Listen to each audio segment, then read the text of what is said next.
So I think dissemination of CBPR research studies can take many forms.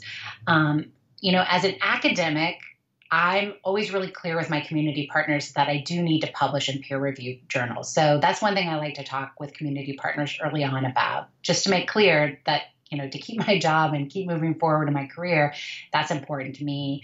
And I've had no objections to that, and have had community partners be really supportive of that.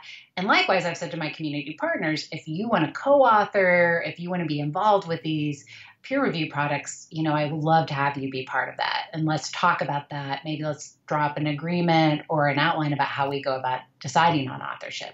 And that's been really helpful.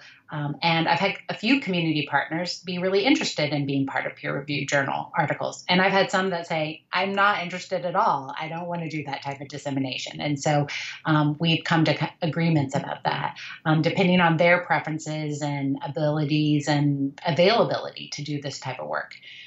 Likewise, we've talked about other things that are meaningful to my community partners. So how do they want to disseminate? A lot of times I find community partners love to do and appreciate the opportunity to do conference presentations. And sometimes those are local, sometimes those are national.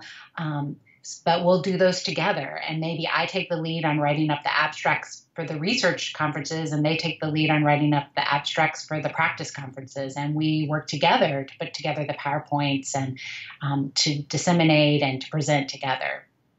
Likewise, we also do other products that aren't peer-reviewed, things like manuals and toolkits and white papers, websites, ways that we can get information back to research participants too. So websites can be really important. And those are still things I want to encourage those CBPR researchers who are listening to this to think about putting those on their vita. I mean, sometimes we think, if it's not a peer-reviewed article, I shouldn't put it on my CV.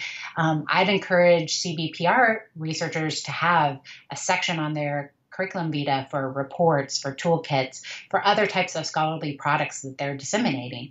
Those may not count in the same way in terms of a promotion or tenure process, but they still can count, and there's still something that we should have on our CVs and start to share that type of scholarship and to say that that counts and that's important as scholars.